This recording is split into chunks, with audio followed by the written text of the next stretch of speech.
Good evening, everybody. Welcome to Simracersworld TV and welcome to another trio of rounds in the Simracersworld TCR Series. My name is Chaz Draycott. Alongside me once again is the wonderful Peter MacKay, and we're at Oran Park, as Peter described it before. But in all fairness, Peter, we both know how wonderful this circuit is. It's a real treat to have on the calendar because, I mean, I've never actually commentated here. It's not often that's seen on iRacing, is it? No, it's not. It's an absolute cracker of a circuit, actually. It's kind of like a life-size Skeletric track, would be the best way I would describe it. But actually, you can get some really good racing, and the back part of the circuit, it's got a lovely flow to it. It's like a good Scottish B-road. I always think this circuit's a little bit like VIR has been shrunk in the wash. Yeah, I like the thought of that. I like that.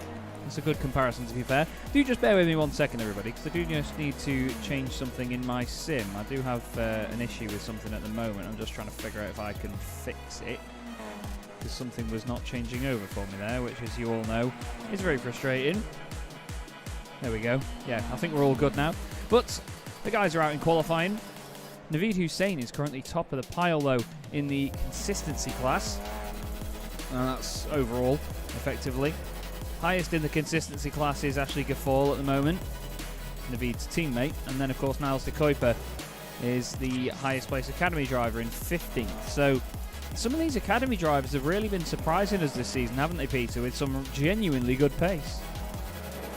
They have indeed, yeah. They've been right up there in the top 15 in a lot of cases. And, you know, as we've seen, with this form of racing with a partly reverse grid in race 3, you really got to try and keep the car nice and neat and tidy, keep it out of trouble and avoid the incidents. And it's amazing how many places you can make up with others falling by the wayside.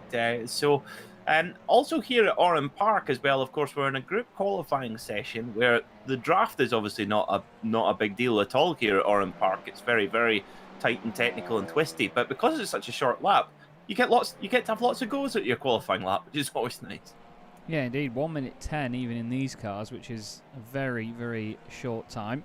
Now, the second to last couple of corners are probably going to be one of the more interesting parts of the circuit this evening. We'll go on board with Miguel Freitas over the lovely bridge, but it looks like you can stay flat over there, but it's suddenly met by this very quick corner. I see what you mean about VIR, though, from that view there. Just you can see all the hills and tyre tracks and bits of tyre wall everywhere as well.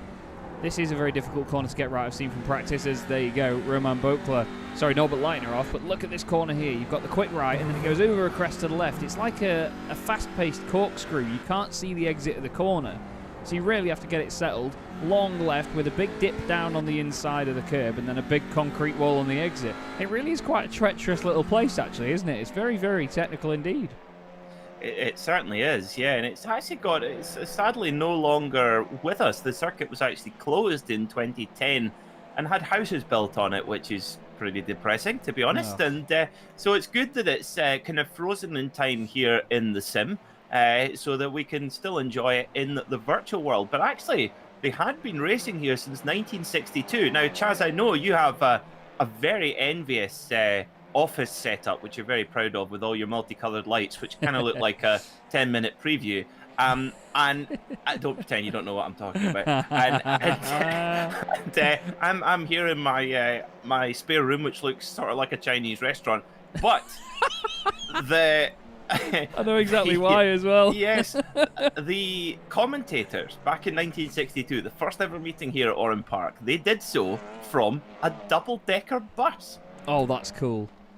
Oh, that is cool. That's got to be one of the coolest commentary setups you could have, really. I mean, I got excited when I went to Thruxton and I was commentating from an air traffic control tower.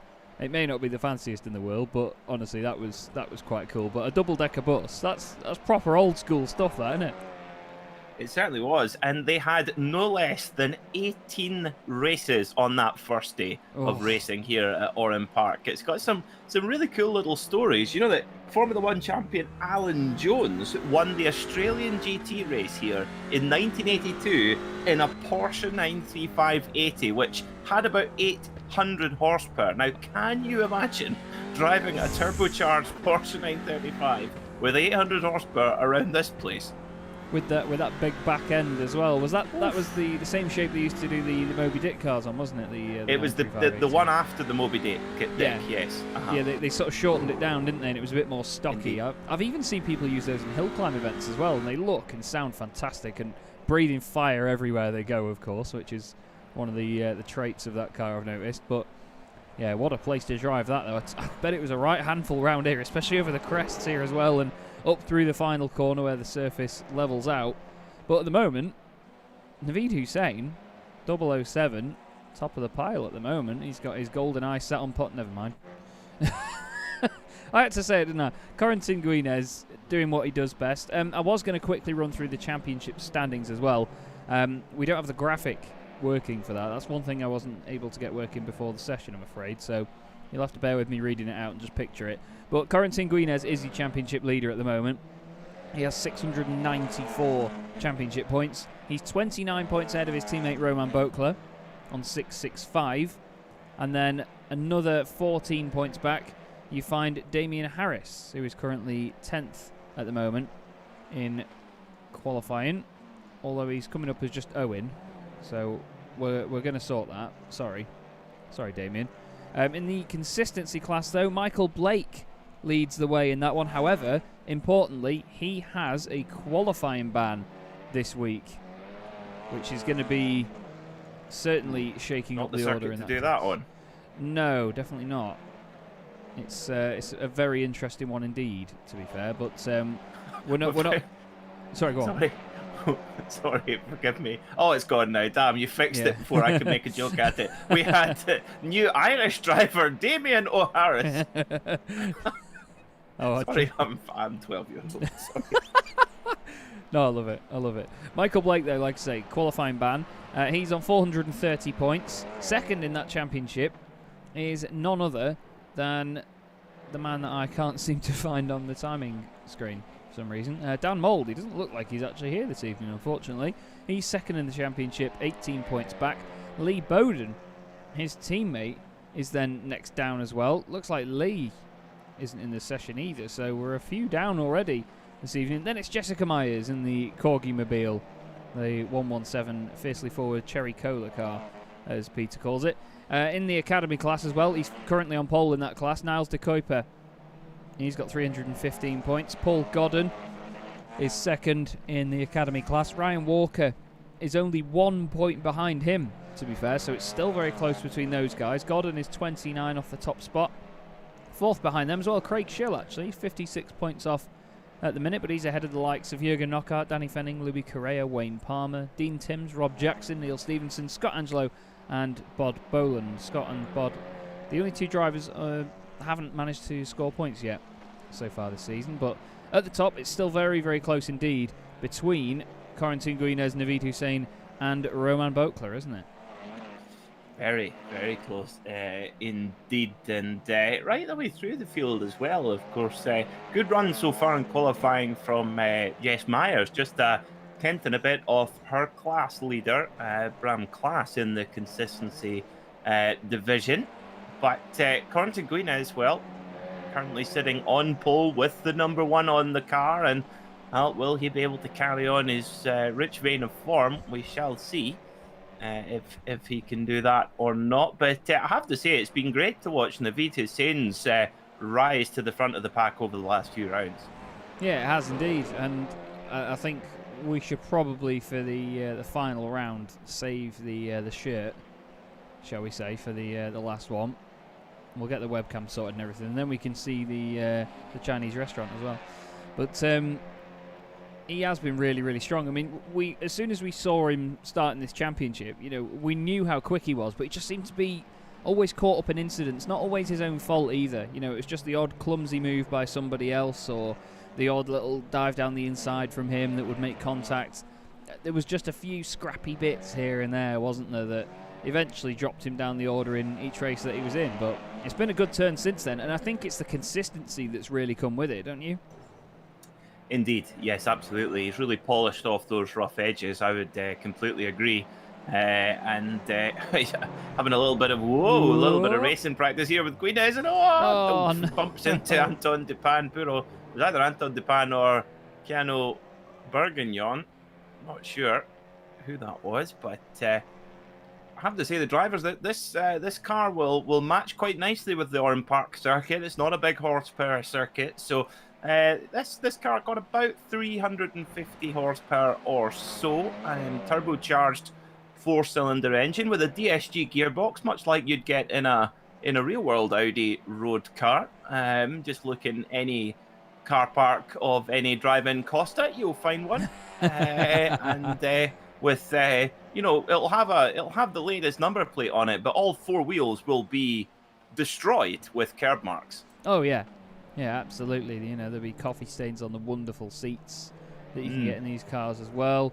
There'll be makeup all over the dashboard and all over the sides of the wheel. Depending on what they get up to on Friday night, but either way, it'll just be absolutely covered. Either way, yeah. The radio will have every Absolute Radio DAB station favorited, so you've got to keep wheeling in between them, in between all the adverts. Yeah, indeed, and that one station will be mapped to all 6 presets on the radio as well. You can't escape it. You cannot escape it. Much like you can't escape that Audi S3 TDI fleet car as he does 95 up your backside down the fast lane of the M6. Either way, actually, you know what? I have to diversify from that slightly. I've noticed that recently. Don't you agree? How many people can we offend in one go? Let's have a look at this. Don't you think that Vauxhall drivers have become the new BMW drivers? They're always in those Astra GTCs, the one with the big backsides, or a bottom spec Insignia car from Enterprise with 13-inch wheels. I think the thing is that the Vauxhall driver has always been incredibly angry, but they have a little bit more justification. Correct, you beat me to it. Yes, if you're driving an Audi, what do you have to be angry about? It's a lovely car, but when you're driving a Vauxhall, you must just think this is just misery on wheels. Oh God, don't get me started on the Ecotec engine thing that they had. Anyway, you've got to love a Vectra. Oh. It's like the D4D in the Toyota Avensis. Oh, we've got to stop. Right, Roman Bokler is third at the moment. Help us, Roman, please. That is desperation for Dave, is what that stands for. Oh, well, destined for death. Oh, anyway. Right then, Miguel Freitas is another driver, isn't he, where after winning... Depressed for days. Winning the championship early on in the first couple of seasons, he was phenomenal. Really was Miguel Freitas. He was great to watch. I think he won 7 races on the bounce or something ridiculous like that. He hadn't really got out of the blocks in the last season or so, but in the last few weeks, obviously he took a win this season as well. He started to really recuperate that pace, and it just looks like it's injected a bit more confidence, doesn't it? Yeah, it certainly has. It's been nice to see Miguel come back to the front because we know he's super quick, and it just seems that everything's sort of come together a bit more his way as well. Now, when you look how Miguel's placed himself quite carefully here, he's placed himself behind Ollie Peacock, who joined us mid-season, and he's got a little bit of a reference here in qualifying. Ollie Peacock looks to be on a quick lap, but Miguel's going to be right there to try and pick up the line and maybe just get a little bit of a tiny toe up to the line. Yeah, every little helps, you could say. Across the line he goes. Alex Neller in the chat. Good to see you, mate. He said, who put touring cars on a go-kart track? I don't know, but I'm going to love this. I know it. I can just tell. He's also put Focus. Oh, don't get us on about Fords, mate. Honestly. It's even worse. Yeah, I know. Well, actually, no. What I'll tell you who drives a Ford Focus. The guy that sent Norton Motorcycles to the wall about a year ago. I've forgotten his name now. It'll come to me. And but basically ripped everybody off, and he's a very bad man. Just look it up. And he was driving while being under a lot of media pressure, was driving an untaxed 2004 Ford Focus diesel. Oh no. Oh heck. Well, recently I've been looking for a new car after my BMW went to car heaven, and Happy VRS is the only answer. Well, that's it. I did mention those to Beth actually. My wonderful girlfriend has been very patient in the search for a car, because within budget, it was a case of going through adverts thinking that's not bad for the money, that's not bad, and there was one criteria, and it was, I'm not buying a Vauxhall, I'm not buying a Ford. So fair. Yeah, driven both, never again. Anyway, we've got some wonderful these Audis. Let's face it, apart from the stereotypes, these Audis are fantastic. I really enjoy watching these touring cars. They bounce around, they slide about, they make a great raspy noise, and to be fair, they give us awesome racing, don't they? They do indeed. They do give us some fantastic racing, and of course, using they give us some fantastic pictures as well for our broadcast here on Simracersworld TV, because they run the latest version of the iRacing damage model, so you'll see bits of wing and all sorts bouncing all over the track if the drivers get into argy-bargy. I'll rephrase that: when the drivers get into argy-bargy. Now, Alex Neller, he said, I don't know what he's referring to. He says throws keyboard out window. Is that because he owns a Vauxhall? I think it's just because to try and rein us in is no one. Yeah, that can't be it. No, it's one of the biggest nightmares in the world. Just trying to get us to carry on doing our jobs. We do like your persistence, Alex. Corentin Guinez, pole position then from Naveed Hussein. Roman Boakler and Miguel Freitas make up the second row of the grid. Matthias de Tiege is fifth. That's good from him. Fraser sixth is Smith. Damien Harris seventh. Norbert Leitner eighth. Keanu Bourguignon ninth. And Ollie Peacock round out your top 10. These followed by Mats Borg Anderson, Bram Klaas, top of his class. Mark Woodhouse and Anton Depan on row 7. With Jessica Myers and Matthew Crisp. And it's Ashley Gaffal, Ben Hicks, Anders Lillejorde, Daniele Giudici, Scott Malcolm and Niles de Kuiper, who is your top academy driver. Behind them we have Ryan Walker, Craig Schill, Scotty Angelo and Danny Fenning. And then the last four, Paul Godden, Rob Jackson, PJ Claysons and of course Michael Blake, who had that ban from qualifying. So, Brian Loyne says his pudding has arrived for the start. Not sure if that's a euphemism or not, but either way. Good evening, Cosmos. Good evening, Dan Mould. Alex Neller drives a VW. That's good news indeed, my friend. No one likes a smug person. Anything with a PD130 in it or better, fine by me, mate. You've got to love a PD130. Corentin Guinez, though, I mean, Naveed Hussein, I think, is one of the talking points tonight, and the fact that these cars definitely line up with the white lines on the track, thanks to iRacing. Do you reckon that Naveed can do anything tonight? Why not? Let's see it. Come on, Naveed. Right then, 2 excuses to wear the shirt, and round 18 of the Simracersworld TCR Series is underway. We've seen them all filter away. Roman Boakler gets a good start, so does Damien Harris. Moves over a little bit to cover off any charge from Fraser Smith. Ollie Peacock was down the inside there as well. Through the left kink they go. Everyone behaving, everyone behaving. Everyone behave. Oh, we've got a car off. It's Scott Malcolm. Doing a bit of Paris-Dakar. Oh, there's cars around. Mark Woodhouse is in there. Anders Lillejorde, the Simtech cars smack into each other at the back again. But at the front, it's a HM Engineering 1-2 now. Naveed Hussein dropping down to 3rd position. The blimp cam's probably better here to get more cars in shot. But look how tiny this circuit looks from there. It's fantastic. You've got to love that. Tell you what, that turn 1 was resemblant of Enterprise Rent-A-Car car park there. That was just absolute chaos as well. The drivers just couldn't move, but they all get going in the end and coming through these. I tell you what, it's so satisfying when you just thread the car through this really challenging swooping section here, a little bit off camber there as well, and already the driver jostling for position. And Mark Woodhouse, definitely came off worse from that, all the way back in 30th. Yeah, he really did suffer, unfortunately. We've got Matthias de Tiege apparently in the pit lane. Oh. He's in the wall, and it didn't look like he wanted to go in the pit lane. We're going to get a view of this. So this is Scott Malcolm going off, but I do want to have a look at what happened to Mark Woodhouse. He's in the middle. Oh, he gets checked up. Oh, there was just a big check-up. I think it's Jessica Myers goes into the back of him, and then the other cars just have to filter around the outside, try and avoid him, but we know how easy that is. Naveed Hussein now hanging it out with Miguel Freitas. But this is not what these boys need to do. As down the inside goes Damien Harris. That looked a bit out of shape. Gives Miguel a big hip and shoulder, as Charlie Cox would have said. But the thing is, now the HM Engineering boys can just run away into the distance, can't they? Literally over the hill and into the sunset. Yeah, they are. They are off into the sunset. You just cannot afford to give them an inch.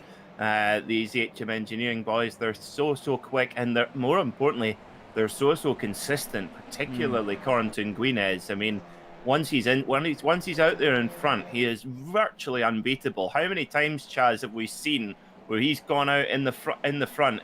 How many times has he been caught? I actually can't remember any instance where he's been caught from the lead. No, I think the only people that we've seen stay near him are the likes of his teammates and Damien Harris. You know, they've been absolutely fantastic. I want to have a quick look at what happened to Matthias Tatij. I think he might have just overdone it and gone in the wall here. Although, he does actually genuinely go in the pits. I wonder whether he jumped the start or something. He had to do a drive-through penalty, but he stopped in the box as well, so maybe even a stop and go. Here's another interesting train. Miguel Freitas leading Fraser Smith, Ollie Peacock, Norbert Leitner in there as well, and Keanu Bourguignon. You've then got Mats Borg Anderson and Anton Dupin involved in this, so there is a hell of a lot of them. Leitner is definitely close to the back of Ollie Peacock, though, just in front of this. Love the shots from the chopper as well. You can see so many cars, so much of the circuit. It's great to see. But this is a really strong chase at the moment. And I'll tell you one thing I am a fan of as well. Usually in motorsport, if you've got sort of teammate-esque liveries, I'm not a fan of when they look too different. You know, I like that liveries will look the same with the tiniest difference, like wing mirrors, for example. But the two sort of similar-ish variations of the Team 23 race coaching by Fulton Racing car and the average, well, not average, sorry, Fraser, the normal, the usual Full Send Racing car, I think they look really nice together. You know, the two different, slightly different colours, but you can sort of tell they're part of the same team, if that makes sense. I've elaborated too much. Yeah, no, I like that because the pattern is the same, but the colours are different. Yeah, that's that is. I do agree with that. I tell you what, one real world livery that's been fantastic this year is the Toyota World Rally Team. They've got 3 cars, all with white, red, and black colours, but the colours are spread out differently. So it's the other way around, same colours but different patterns, and I tell you, it works really well. It looks like they're going to be doing that on the Gazoo Racing Toyotas in the British Touring Car Championship this year as well. Sam Smelt and Rory Butcher. With champion-elect Rory Butcher aboard is what you were about to say there. I was indeed, yes. Hopefully Sam can fabricate some sort of strong championship charge this season. We'll be waiting for David Addison to use that pun. Bram Class, though, if you didn't get it, his surname is Smelt. Fabricate things when you smelt them. Either way. Bram Class leading his class at the moment from Jessica Myers. Sorry, I'll let you hang on that one, Chaz. Sorry. Yeah, oh, God. Jokes aren't funny if I have to explain them, so I really dug myself a hole. Rob Jackson's had a moment here. Oh, hang on. He's had a moment before that. Side by side with Scott Malcolm. We saw Rob have a bit of contact in turn 1. Oh, he's not left. He's just turned in a bit early there. Yeah. His full cork flew into him. Oh, that's a big whack. Watch the bonnet. Pop. There you go. But that was a big, big whack into the wall for Rob Jackson. And he's not going to be happy with that. Mats Borg Anderson in a different livery this week. It is a TC Motorsport livery, apparently, but very different indeed. Do you tell you what that reminds me of, Chaz? You like this? That is pure Ricard Rydell Volvo S40. Yes, yeah. The sort of silvery front end with the Ericsson. angled blue. I always wanted an Ericsson mobile phone just because they sponsored Ricard Rydell. I don't know if you saw the British boring car livery based on that car, but the team was called Ericsson Hitters. Based on that sponsorship on the left rear corner. And the right rear corner, obviously. But yeah, very, very good livery indeed. It kind of annoys me that on the one that still runs over in Sweden, someone still races one. They've actually altered the livery. They've put a lot more blue on it and like yellow and other bits. And oh no, that's unforgivable behaviour. Yeah, I'm not sure whether it is whether it was a Swedish touring car championship one that was different, because they had the same sort of cars out there, didn't they? And ran them in different liveries. So I'm not 100% sure. We were looking at Bram Class and Jessica Myers, who were at the front of that class. Niles de Kuiper is now second behind Ryan Walker. He's just got the better of his Academy class rival. Let's see how he did that. Gets a mega slipstream. I'm wondering whether Niles has hit the wall on the way out of the final corner, because he's got major damage to the front end. Good stuff from Ryan. Down the inside onto the brakes. And through he goes. He'll be very pleased with that one. The two closest cars on track, though, are Ashley Gaffall and Jessica Myers at the moment. Second and third in the Academy, consistency class.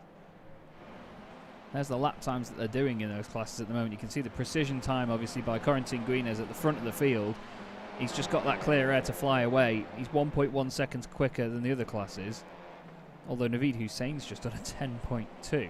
And the other classes are doing 11.4s and 11.6s at best. So a big difference there to being in the middle of the pack to being out in front, really, isn't there, Peter? That clear air definitely helping out.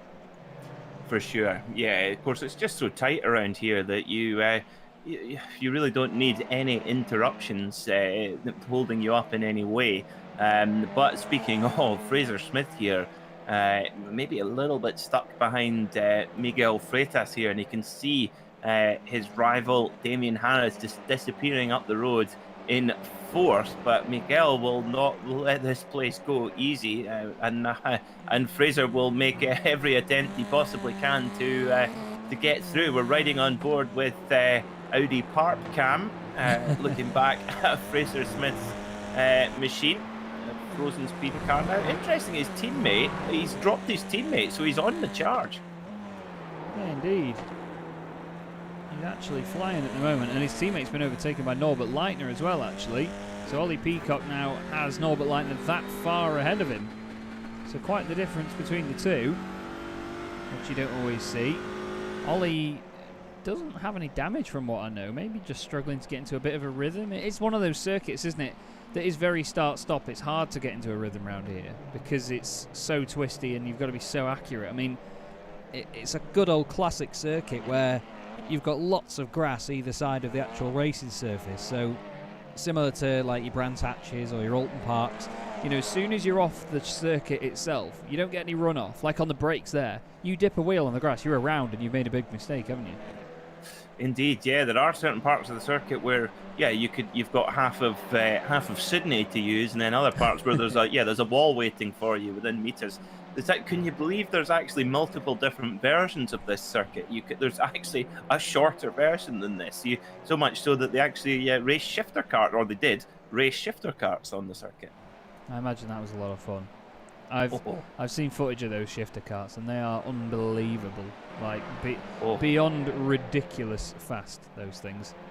Well, Really I interviewed a young Kiwi driver earlier on today for the Porsche Sport podcast, Madeline Stewart, who now lives in Australia, and she said she used to race the 6-speed shifter carts, and she just says, honestly, and bear in mind, this is a girl that races V8 supercars and Porsche Cup cars now. She's like, honestly, 6-speed shifter carts, she says, they're just bananas how fast they are. Not surprised. I mean, I was, when I commentated at Snetterton last year, I did the Citroen 2CV 24 hours of Snetterton, which was a very interesting encounter indeed. They had some classic minis in there as well, which were actually faster down the straights and through a lot of the corners, so the minis were actually quicker than a lot of the Citroens in most cases. But the supporting races included the MSA British Superkart Championship, and at Snetterton especially, I'd never seen. I think I'd seen them at Oran Park once or twice, but a long time ago. Watching those things at Snetterton absolutely blew my mind, because they did 155 miles an hour down the back straight, down the Bentley Straight at Snetterton before the Brundle and Nelson complex. They are 64 brake horsepower, 250cc, but they can corner at 3G. They're flat out round Coram, and the scary, scary stat about them is that they go from 100 miles an hour to stationary in 2 seconds. That's having a crash. That's surely like... That's having something else with a word beginning with CRA. Yeah. Well, I mean, to be fair, I think one of my favourite ever quotes that came from Jeremy Clarkson when he was talking about the brakes on the Zonda R, he said that the only way to stop any faster is to hit a tree. And I think that's pretty applicable in that scenario. But yeah, either way, these Audis, they don't exactly go from 100 to 0 in 2 seconds, unless you're doing what Rob Jackson did before and smack it headfirst into a wall. But it looks like Corentin Guinez has been doing a bit of 100 to 0 though, hasn't he? Because he's actually fallen into the clutches of Bokler and Hussein here. He has, yeah. This is something this is a bit of a rare find. Once Corentin Guinez gets into his rhythm and gets out ahead, it is very unusual for him to give an opportunity for that lead to be overcome. But that's the opportunity that Roman Bokler has. And, these guys are in the fight for the championship as well. It's a long championship, and Roman Bokler will want that title just as much as Corentin Guinez does. But Naveed is saying, you got to think Naveed's enjoying this one. He's thinking, right, I can be the proper fly in the ointment here. I can be the Jason Plato here and get in about the establishment. Yeah, that's it. You just got to be in it to win it. And as we've seen in this championship, things can very quickly go from 0 to 100. And you can just easily find yourself in a very fruitful scenario, you know, with these teammates as well, just in front. Even with their communication between the pair of them, they could end up in a battle. They could have a moment here or there that just throws them into anything that Naveed Hussain can benefit from. He's just got to make sure he stays with them. He looks really good through this final corner, but it looks like Roman Bokler gets a bit of a better exit. Might just be the natural accordion effect there. Don't hit that wall, boys. Flipping heck, that sticks out quite a bit. But into turns 1 and 2 again. They do get some really good speed down there, and it's such a scary first couple of corners, isn't it? Because you've got that kink to deal with first.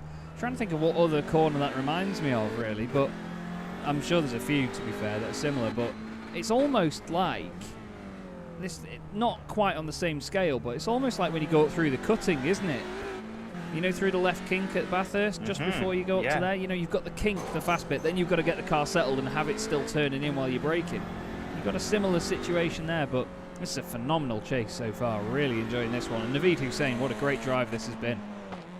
Absolutely, and he's matching the pace every bit of Guinness and Bokler. And you look at how far ahead they are of everybody else. It just shows you how much of an improvement Naveed Hussain's found over the last few rounds. Now, Anton Depan showing us, well, I'm sure you wouldn't have preferred not to, but Anton, thank you for giving us a perfect demonstration of the most common Oran Park mistake. Just when it's like threading the needle, it's such a difficult point to pick there coming through that fast left-hander. It's called the sweeper, and there you go, Paul Gordon going to give us another demonstration. Whoa! And I tell you what, minimises the damage quite well by yanking the handbrake on. Danny Fenning, he looks like he's been in the fencing. Yeah, I think I hadn't thought of that one. I think he went off the same time as Paul Godden, you know. I think he actually followed him in sympathy. Oh no, he'd just done it ahead of him, actually. So he does. Whoa!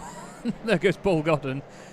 Exit stage right, flying through to the barriers. Danny's car not really in showroom spec either. Anton Depan in the pits after that earlier damage. Michael Blake's going well, you know. He's up 13 spots so far. 17th overall, 5th in class, so fingers crossed if he can keep that sort of momentum up for the following 2 races. He's not going to lose out too badly in the championship point situation because he was leading it going into this. Yeah, maybe, yeah, this has been a bit of a purple patch then for Michael Blake. The Blake Midwinter, maybe we'll refer to it as. Oh, God, I'll just get my coat. Oh dear, oh dear. I was halfway through and I was just like, that's terrible, Peter. You're better than that. I'm not. Quarantine, he might have a bit more relaxation here. Chad, before we say, how many... Oh, yeah, damn. Peter, how many Porsches? No, none. Sorry. Porsche spot in the chat. Good to see you guys. Hope you're well. He's asking. There is one. It's the pace car. Don't you worry, love. We put the Mustang in for this week. Sorry. Oh yeah. Although we do have at least one man bun now that Luke is here. That's very true. Yeah, I used to have one. I don't know if I mentioned it last time you said that, but I did used to have one. So it was awful. Go on my Facebook, you'll see it. I was going to say Quarantine Guinness might be a little bit more relaxed than we originally thought here, because although he has to keep putting in this pace, and let's face it, that's not a relaxing thing to do. Roman Bokler is once again a rear gunner here for his teammate. He's very much the Roman Rosberg of this scenario, and we know how quick Naveed Hussain can be. He's very Verstappen-esque, you know. He's rapid, a bit exuberant, but always exciting. Porsche Sport enters the room. Porsche Sport hears Peter's joke, leaves. Oh, we lost a viewer. Roman Bokler, though, he's got a bit of work to do, because at the same time he is naturally catching Quarantine Guinness, and he needs to be careful not to get too close to the back of him like that. A little bit out of shape there. Hussain closes up again. This is very, very feisty stuff, and this is going to be very interesting all the way to the end. It is. Who's going to break the deadlock? Who's going to have a go? I would say it's likely to be Roman Bokler at this point. And I actually saw these two guys racing. Funnily enough, it was like deja vu. Corrington Guinness, Roman Bokler, and Fraser Smith all piling into the final corner of a TCR race here at Oran Park, and a couple of them ended up in the wall. Hopefully the same doesn't happen again this time. But I would think that both Corrington and Roman have got that in mind. Yeah, definitely. You've got to have that in the back of your head all the time. You know, you never know what can happen. You're just trying to push so hard over the course of this race. Just over 2 minutes to go. A couple more laps to be put in the books yet as well. It's one of the joys of it being a shorter lap is when a driver can sense a weakness in the driver ahead of them, you know, you can pick out that weakness. As Mats Borg Andersen runs, it said he'd gone in the pits for longer than everyone else there. Daniele Giudici's just been off for a moment or so, but I don't think that damages from that. I think he got caught up in the check-up on the very first lap. But Brown Class, as you can see at the top of your screen, everybody, still leads the way in consistency. Oh, he nearly doesn't after that, though. But how easy is it to do that, Peter? I know you said, obviously, at the kink, it's very easy to go off there. But when you're trying to get the car slowed down for a hairpin as well, that's far from easy, isn't it?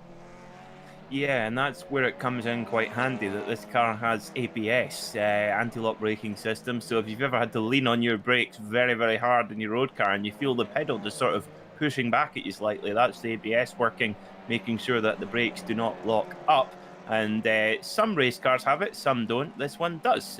Very handy indeed, particularly for corners like that. Yeah, very true. I'm sure we'll see some people ripping the handbrake up at the end, as we often do. We do see some drifting. Ryan Walker still leading the academy class now. He has got a good bit of daylight between himself and Nars de Kuiper. Craig Schill is third in class. Danny Fenning fourth. So Ryan having a really strong performance at the minute. Started 23rd on the grid, up to 16th place, so 7 positions gained. Do you like my maths?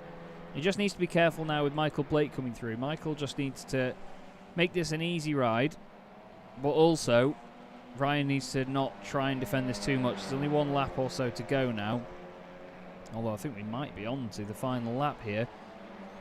I think so, yes, I'd say we are.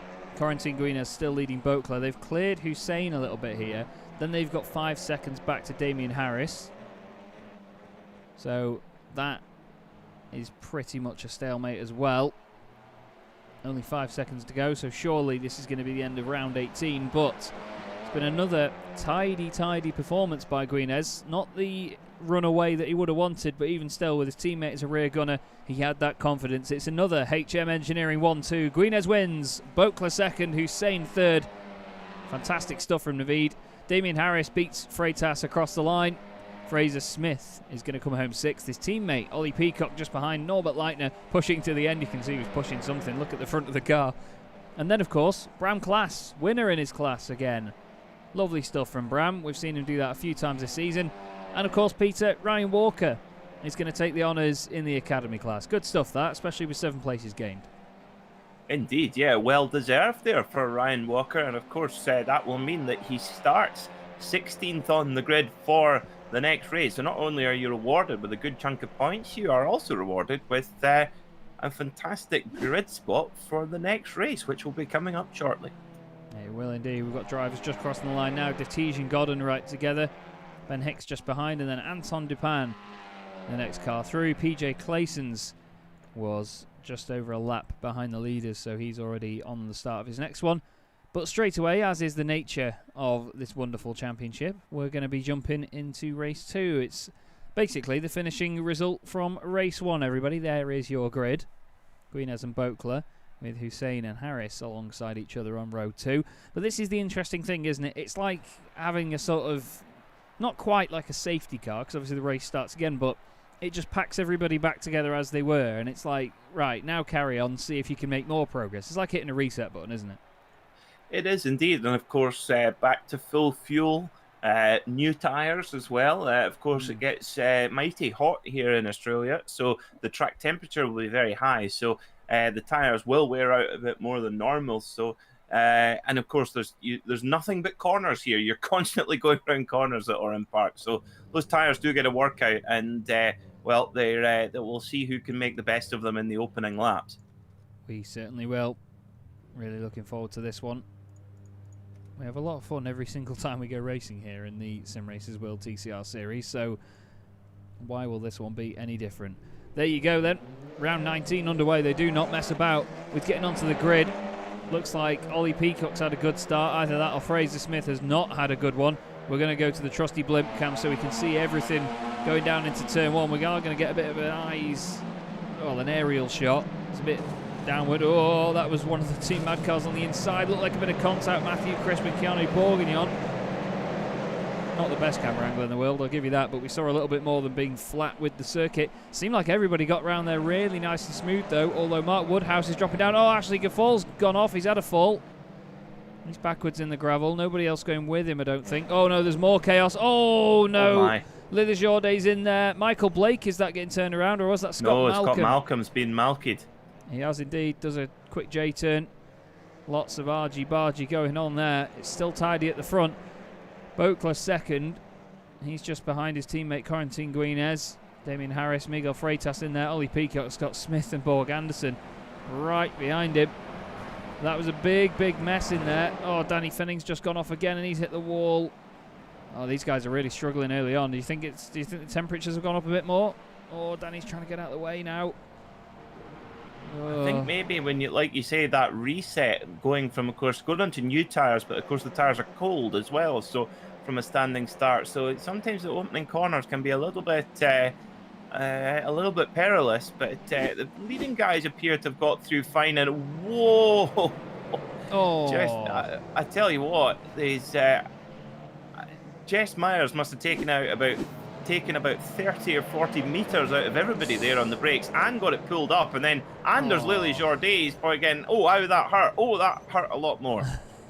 Yeah, it looked like Anders, to be fair, was just going about his day. De Kuiper smashes him in the side. Lily Jourdain goes back on, and it's the Simtech car in the middle there that turned over to the right, trying to avoid it. I'm trying to figure out who that was. I think it might have been Rob Jack. No, it wasn't Rob Jackson. Rob Jackson's in the blue car. He had his own issue after that. Oh, Lily Jourdain. Whoa, whoa, whoa. He's way off. I wondered where he'd gone. Him and Lily Jourdain then that was a very strange one indeed. So he tries to go on his right. Lily Jourdain's trying to get out of the way. There's the tiniest to touch. Oh, and it just goes off. That just upsets the back of the car. Now I'll try and have a look here.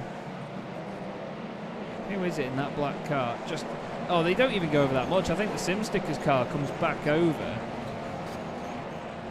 because they weren't expecting for it to be 3 wide there. But Rob Jackson's now in the pits. Mats Borg Anderson in there as well. That's a real shame, that is. You never want to see... Oh, excuse me. You never want to see that many cars going out that early on. Not a nice situation to be in, but this is a nice situation to be in again if you're HM Engineering. They just can't stop, can they? No, they cannot, and it's pretty ominous for the rest of the competition. However, Damien Harris is, after moving up through the pack in race 1, is in a really good spot now in 4th position and is there in with the leading group. And we know that if Damien could get away with the leading group, he's more than comfortable staying there. So maybe Damien is the threat. If he can get past Naveed Hussain, he might be able to ask some questions of the HM Engineering guys. But at the moment, they are in flying formation. Yeah, certainly doing a strong job at the minute, aren't they? To be fair, I'm just trying to get something sorted at this end. I'm sorry, everyone. I've noticed a bit of an issue with something to do with some of the paints. I think it's sorted. I noticed that basically some of them had started refreshing automatically again, and I don't know why, because Trading Paints was running from the very start, and it was all sorted, but either way, apologies everyone. Jessica Myers has had an issue. Craig Schill also, so we'll have a look at what happened to Craig first. Oh, Mark Woodhouse puts his nose down the inside, and 83 has one over on 82. I'm not sure if Craig didn't know he was there or Mark just went in a little bit too hot. Jessica Myers went off not long after. Oh, it's through the right left, is it? Oh, clips the gravel. Whoa, that's a long way off. Wow, and a big jump there. Big jump. Let's go on board for that, because that's like something out of the Red Bull X Games, isn't it? Yeah, certainly is. Whoa! As Jess gets it a bit loose and squirrely there over the grass and manages to just about get back going, and still second in class though. Yeah, indeed. Oh no, sorry, I do apologise. Fourth in class. Well, first of this class is Ryan Walker at the moment in Academy. Still having to defend from Matthias de Tige, who hasn't had the best of times this evening so far after what happened in race 1, but he's gained 11 spots at the minute. So too has Anton Dupin, his countryman in Flemish Sim Sports. Gorgeous livery that. They've got new liveries as well, actually. They've got this wonderful sort of circuit board pattern towards the back of the car in the gold. Looks absolutely glorious. And then they've got new sponsors as well, which is it's something to do with electric cars, I believe. Chinese electric cars that are coming over to Europe, and they are a sponsor of Flemish Sim Sports now. So interesting to see the sort of sponsors you get in sim racing teams. You know, it's either something to do with sim racing or real world automotive industry. Brown Class, well, there wasn't enough room up the inside there for an automotive industry. Brown Class is probably not too chuffed about, but he's putting a good chase in here against the happiest man in sim racing, or at least in our opinion, Peter, Daniele Giudici. Now, I've just spotted something, Chaz. Is the tow rope on the back of Daniele Giudici's car, does that have his face on it? I think it maybe does. Oh, I'm hoping that this is what I think it is. I think it's like a little boar or a hog or something that you mentioned. Well, it is. It's like it is. So, oh my. Button. Oh. What? It's like Pumbaa. Yeah. I mean, Pumbaa was very happy. He was indeed. I'm not sure how much we're going to associate Pumbaa with Daniele Giudici, but we'll have to get his opinion afterwards. But either way, he's going to clear the savannah after this meal. He probably will. At least beside the exhaust. I was going to say, yeah. At least the sound of the Audi is rather similar, I can imagine, but certainly is a bit more enjoyable. Now, Corentin Guinez is still leading this race from his teammate Romain Beauclerc, Naveed Hussein, Damien Harris, and Miguel Freitas, all where they started. A bit of a stalemate there. Miguel needs to try and break away and catch up with that top 4, but nothing doing yet. Norbert Leitner in there as well. Ollie Peacock is where he started. Actually, to be fair, Norbert and Fraser are the only cars that have changed places inside the top 10, and they've just swapped with each other. So Ollie Peacock has stayed where he started. Fraser Smith has lost 2 places, and Norbert Leitner has gained 2.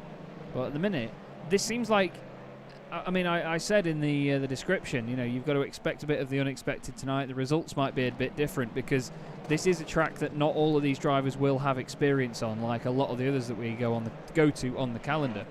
And I think that's great, because having the odd bogey track like this for a lot of drivers really spices up the championship sometimes. It's just, I mean, no disrespect to him, it's a little bit of a shame that Corentin Guinez and Romain Beauclerc are still walking it. Well, I think that just shows their class, and it just shows you how fast they are, absolutely. And this, I think, going to a circuit like this really gives the most comprehensive champion, because you have to adapt. I mean, imagine going, well, if you go from here to Spa, for example, you're asking something completely different of the driver, and there are different skill sets that are required. And Corentin Guinez is showing that, and Romain Beauclerc for that matter, showing that they've got the full playbook, and it's tough for the rest of the field. And but you got to say, Naveed Hussein is hanging on in there, and in fact set a blistering lap there, 1:10.8 last time around. Yeah, that is an absolutely belting time, to be fair. It just shows the pace that you've got throughout this field, really. I mean, we've got some incredible talent, we know that, but you can just these cars make such a bad noise, don't they, on the curbs when they just bottom out slightly. It's just one thing that you have to try and avoid, because you know how easily these cars can get the likes of any sort of floor damage, and you know it's very important when it's a race car. It makes such a difference to a lot of the aerodynamics, especially on something like a prototype car as well. They're even more susceptible to it, but you know, you bend a splitter or hurt the diffuser slightly, you're going to have a very interestingly handling car, aren't you?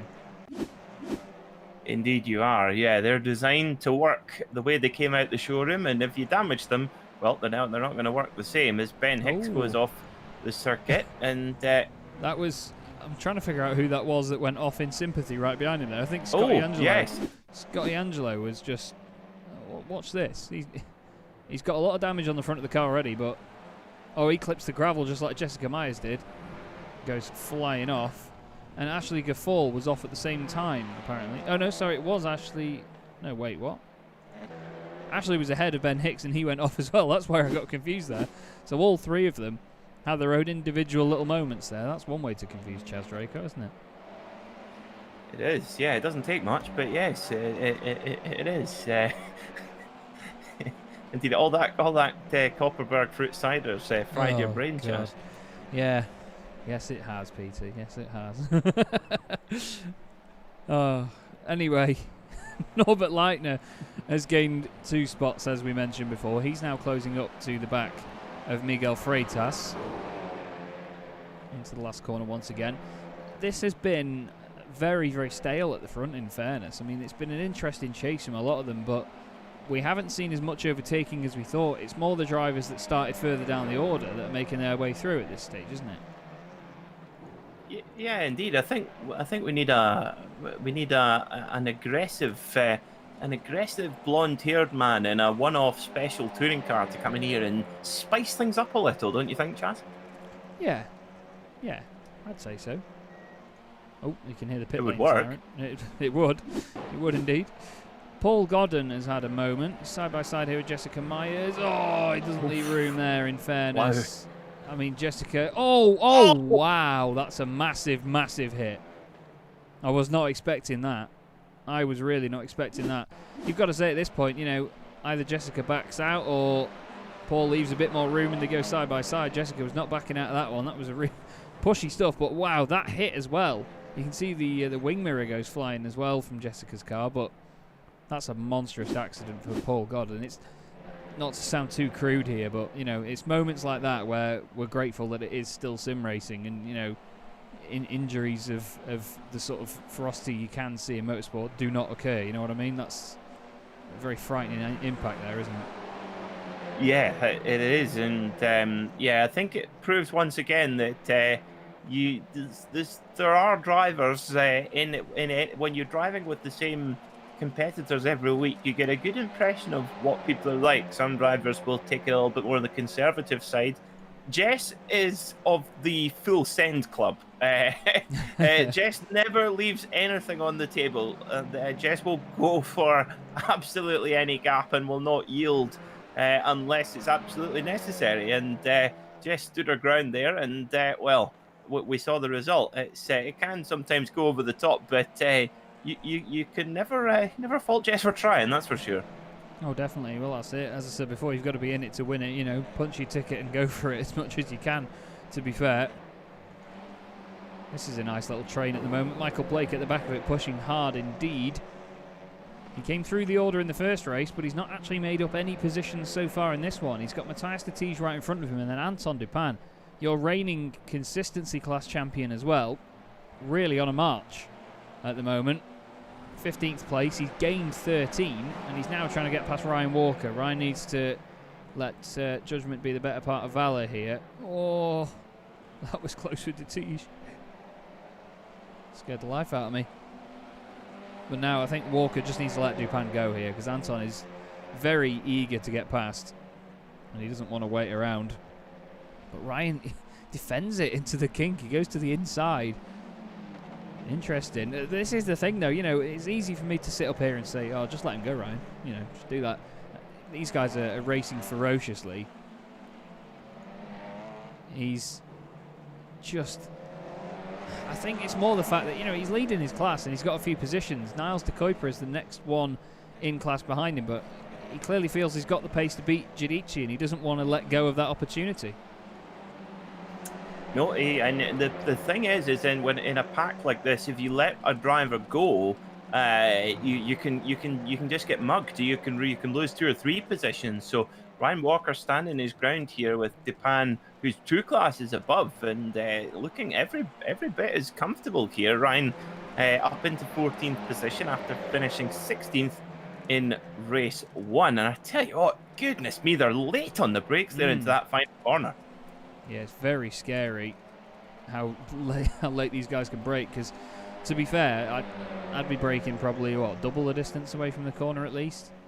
mad. But look at how this has changed now. Ryan Walker's having a go at Daniele Giudici. Anton Dupin has to defend from Dettige. Walker's out of shape, so is Dupin. Goes down the inside. Anton doesn't lean on him. It looked like he did. They were both cocking a wheel on the inside there.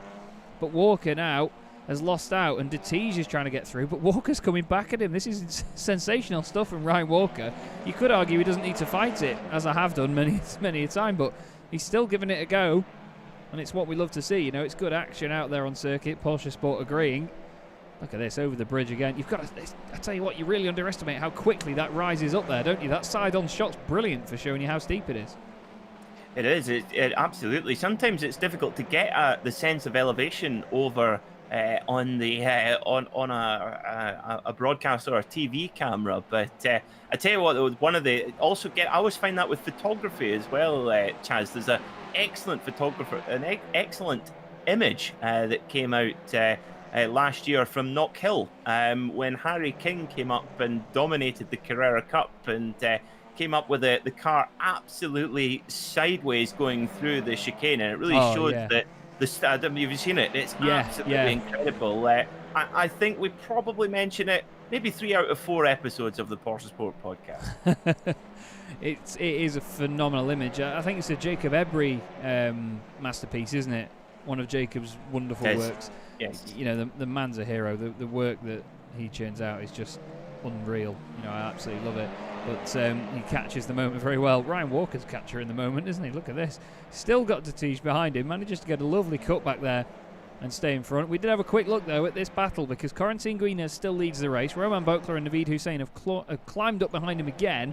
And then their teammate, Norbert Leitner, he's also onto the back of Miguel Freitas, who was caught back up with Damien Harris. So while this isn't a case of everybody swapping positions all the time, they're still really pushing. Every single lap is just a chance to close that gap even further. So how this may change at the end of the race, I don't know. We've still got 3 minutes to go, so that's at least 2 laps. It all could change in that time, but we've got these 2 little trios now. We almost had that in race 1, didn't we? But this second one was a bit more spread out. It is, yeah. We have got the haves and the have-nots here, haven't we? And once again, it's Guinez, Bokler and Hussein who have broken away from Harris, who leads the next train with Freitas and Leitner in there as well. Now, what's brilliant to watch about these guys is in this car is that you're stretching every last bit of performance out of it, even at a really tight circuit like Oran Park. But following on from our ridiculous cars at Oran Park, we talked about Alan Jones and a Porsche 935 earlier on. Greg Crick actually won the how Aussie a name is that? Greg Crick won in Aussie GT in 2006 in a 8.4 litre V10 Dodge Viper. Now, I don't think you'd be getting all of that car's performance out going around here. Yeah, that's true. That's true. It can be a bit of a nightmare with getting these cars settled by the look of it. I was just thinking then, how's Norbert going to be lined up looking down the inside there? But to be fair, he actually got it pretty flat. I think that's probably the best thing because, I mean, I said before, didn't I? These cars wobble around quite a lot, and I think that that little wiggle on the brakes is just something you've got to be so careful of, especially into that kink. And it can catch everybody out, every man and his dog around here. Mark Woodhouse, though, not too much to worry about really with his performance in the first race after what happened, but he's not made that much progress here. He's actually where he started race 2 as well. 19th on the grid he was, so well, I said not much to worry about, but you know, he's going to be losing a lot of points at this rate, isn't he? Indeed, yeah. It's not been a happy hunting ground here at Oran Park for Mark Woodhouse, and I can attest that if it's such a technical circuit where there's very few kind of full throttle straight parts of the circuit. You're always going through these really technical sections. Like this last corner is just a nightmare, and therefore if you just need to lose a tiny amount in each corner and you're absolutely nowhere.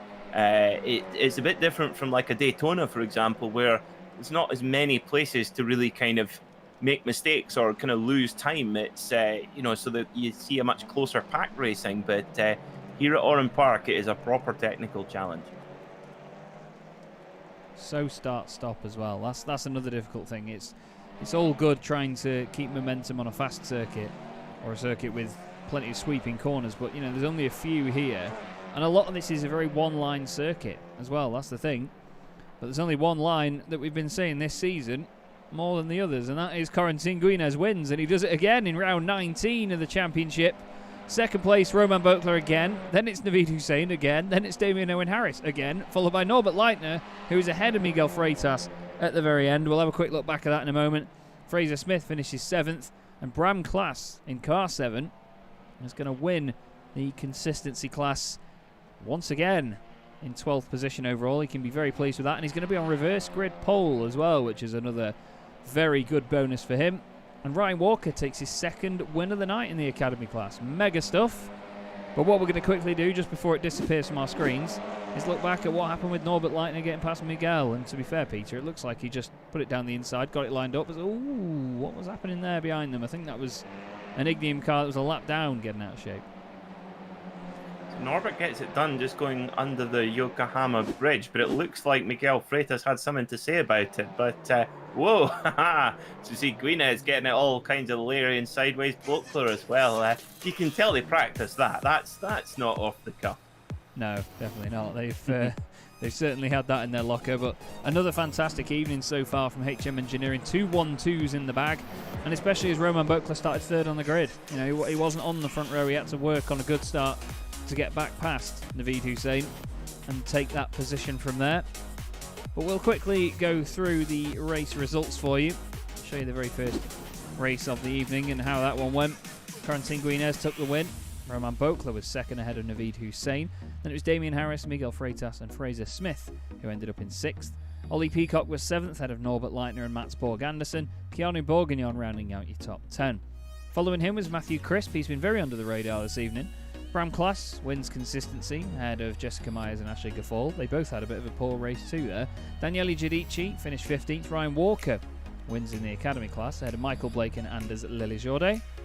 Behind him was Mark Woodhouse and Niles de Kuiper rounding out your 20, with Danny Fenning and Scott Malcolm 21st and 22nd.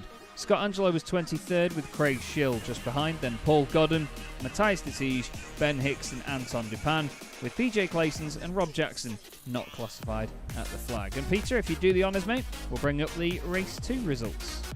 Oh, apologies. It always does that, doesn't it? There you go. It does indeed, but here we go. Corentin Guinez then confirmed as our double winner tonight here in at Oran Park. Can he do the treble in race 3? We shall see. Roman Bokler was 2nd, followed by Naveed Hussein, completing a mirror image of our podium from race 1. Damien Harris was 4th, followed by Norbert Leitner, Miguel Freitas, Fraser Smith, Ollie Peacock, Mats Borg Andersen and Matthew Crisp.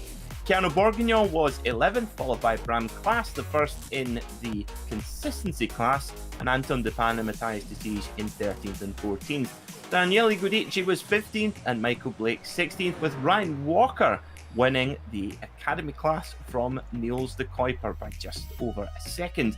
Mark Woodhouse finished 19th, followed by Ben Hicks, Ashley Gaffal, Scott Malcolm, Scott Angelo, Craig Schill, Jess Myers, Danny Fenning, Anders Lillijorde, and Paul Godden, PJ Claysons and Rob Jackson rounding out our top 30. Smashing stuff. Thank you very much, Peter. Well, what we're going to do, everybody, is just go to a quick break here. We're just going to let the drivers get out on track and have a bit of a warm-up for a few minutes. It will show you some cars in a moment, I promise you. There you go.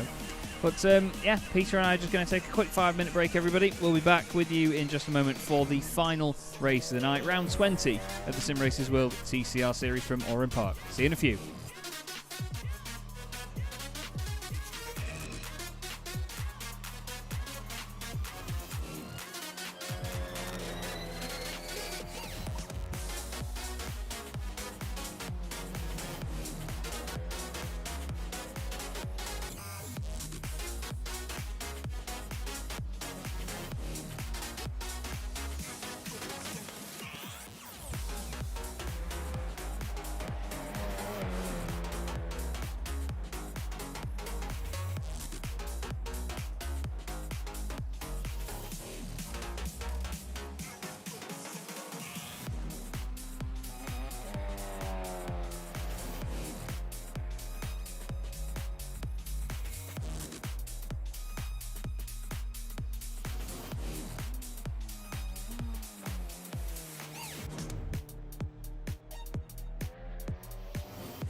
Hello again, everybody. Simracersworld TV here for the Simracersworld TCR Series from Oran Park. Chaz, Draycott and Peter MacKay in the commentary box. And Peter, it's a very, very quiet warm-up session at the moment. To be honest, I'm not really that surprised because it's been a very, very busy race meeting so far. You don't get a moment's rest on this track, do you? No, you don't. You'll be, yeah, I would think just getting up to have a bit of a leg stretch and a big drink of water. It'll be very handy. Or an ice-cold frothy beverage. Perhaps of the alcoholic hop variety would be quite nice as well. Because of course, another joy of sim racing, you can do it while completely inebriated if you so wish. Yes, that's very true. Have you tried that? To be fair, I know of a gentleman that did. He's a fellow commentator. He's a legend called Adam Bath that commentated, or still commentates, I believe, for Apex Racing TV. He actually did a round of the old Kia World Series that BSR used to put on, and he turned up and decided to race it rather than commentate on it. Did it very, very drunk. And he actually managed to win a race on the night as well. The whole video, there is a video about it on YouTube, and the whole thing is just him swearing. But it's very entertaining, and it's all from his point of view as well, all from his perspective. And he actually managed to pull it off and win a race somehow, and nobody quite knew how. Even him, he was just a surprise. But I have never, not competitively anyway, but I have had a sim race on a drink or two, and it, heightens the experience a bit, but maybe slows your reactions, I'd say. Definitely slows your reactions. It's illegal on the public highway for good reason. But I've got on my rig, I also have an Xbox, and I've got Dirt Rally 2. And we have in... So we... in our flat, the flat that we got used to be an Airbnb. And it had a guest book like you get in a bed and breakfast, like a kind of guest, you leave a review or whatever, or who you are. So there was like all these people that stayed in the flat, and we've changed it. We've changed it to kind of like a Top Gear star in a reasonably priced car board kind of thing, where people put their lap time on it. It's a Renault Clio at Hell Lankenbanen rallycross track, and the rules of entry are simple. You must be slavering drunk before you get in, and then you can start. I love that. Well, when all this is over, I'm going to invite myself. Come and have a go. Love it, thank you, mate. Bram Class, then, look at that. That's a grid that he'll want to take a screenshot of. Keanu Bourguignon alongside him, Matthew Crisp and Max Borg-Anderson on row 2. Then it's Ollie Peacock and Fraser Smith, Miguel Freitas, Norbert Leitner, Damien Harris and Naveed Hussain. We'll filter through the rest because they're filling up quickly. But I tell you what, Bram Class is going to have his wits about him here, because all those guys are going to want to get past very, very quickly indeed. So if he wants to use this to his best advantage and get good points out of this, he needs to not get caught up in these battles. No, that is the thing. You've got to try and we're going to need to watch the leaders and see how they can get through. But lights are getting ready. Here we go indeed. Round 20 of the Simracersworld TCR Series from Oran Park is away. Bram Class gets a good launch off the line as well by the look of it. Everybody behaving themselves. Where's the blimp this time? That's better. This is the thing with the blimp. It can be in a very terrible position sometimes. Jack Werrell in the chat. Good to see you, mate. Oh, and that's the Flemish car's off, and that's Ollie Peacock that's gone in as well. Matt Crisp helps him into the gravel. Matthew Crisp, I should say. But both of them went sideways and lost it, so they've done themselves over there, unfortunately, at the very first corner. But Bram Class leads the way, and look at the train behind Peter. 2 by 2 they go. Noah's Ark through the right-hander. Indeed. The Audis tailgate one another. Hurrah, hurrah. As they do on the M6. Hurrah, hurrah. Hurrah. Oh, no, Fraser Smith. The lane. Hurrah, hurrah. Oh, no, it's the Nissan Qashqai. I must undertake it. Oh, well, Fraser Smith just had a little bit of contact with Norbert Leitner there. Part of me thinks that, Norbert had his nose down the inside. You've got to look back at what overlap they had. Here's Damien Harris and Corentin Guinez, two real battle buddies from the first time they met. Oh, no, Damien's overcooked it. And that's the thing when you take a different line through there. No, he's been pointing to the middle of the road. Oh, that was a massive hit. There's cars scattering all over the place to try and avoid him. Ollie Peacock, one of them, he ends up on the grass on the inside. But wow, oh, wow. Oh, there's cars around. Jessica Meyer's involved. Jessica Meyer's in the middle of the road, or maybe. Oh, that was massive. Right in the end of that barrier as well. What on earth happened there?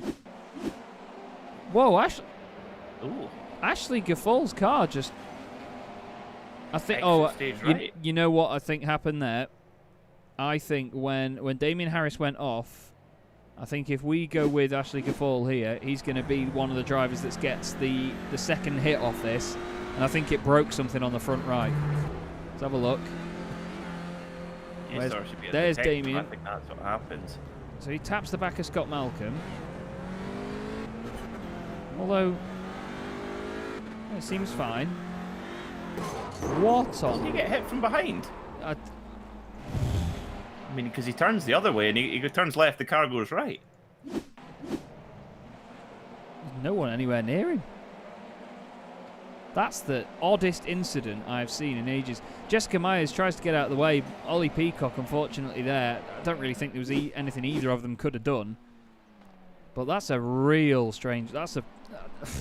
It's not often that a lot of it's down to a complete mystery with me in sim racing. You know, you and I both have experience of seeing all the different technical faults and things that happen and the little phenomenon that you get here and there. But I've got no explanation for that other than he ripped the handbrake up by accident. That could be it. Yeah, the cambrake could have locked on. I mean, that's why they have the idiot-proof flick switch on Audis now. So because they can't be trusted with a real handbrake, which will not put itself on unless you're at a full stop. So maybe that's what they need to fit on these things: the little fingertip flick handbrake. Yeah, that'd be quite nice to have. Maybe a bit more entertaining when people randomly pull the handbrake on halfway through a race, though. Now, Miguel Freitas has got a real train behind him. Look at this. Fraser Smith is also attacking Norbert Leitner in the back of the HM Engineering train. That camera view is awful, isn't it? Sorry, boys. Manolo Rock, Ramon's oval spin.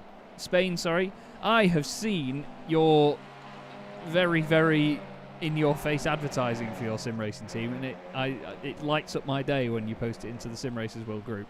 Great to see it, mate. Jack Werrell, also in the chat. Good to see you, buddy. Hope you're well. Look at this lot, though. This is such a train indeed, isn't it? There's a bit of a gap in the middle back to Norbert Leitner just because he's trying to defend so much from Fraser Smith, although it looks like he's been trying to defend the front from a Panzer tank, to be fair. Either that or he's been tailgating too closely again. He's got a Nissan Qashqai-shaped hole in the front. Ryan Walker, by the way, he's got Niles de Kuiper right behind him, so that sort of class battle is going to get very feisty. I hear that on the new iRacing build, they're actually going to bring in the Nissan Qashqai 1.6 diesel to race amongst in a kind of multi-class situation with the TCRs. It would be very accurate. I cannot wait to see that. There you go. Laser scan 3 years worth of dirt from a car that's never been washed. Oh, God. Makeup all over the radio, like I said before.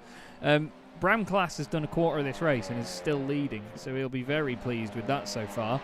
12 Jelly Belly air fresheners. Some of them hanging off the ones above them as well.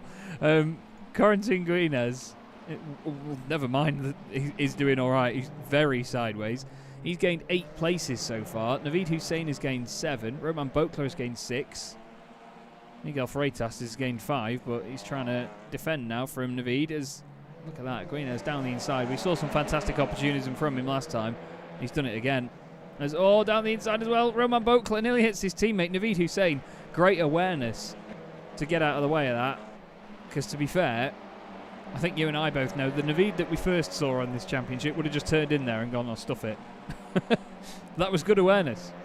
Absolutely. He's just like, watch the spec maps. Don't scratch the spec maps. Watch out, guys. And Rob Jack always lost it early. Oh no. There's no slowing that down. Rallycross Biff. Biff is an understatement, I think, if I'm honest, mate. Wow. That's a deconstructed ID.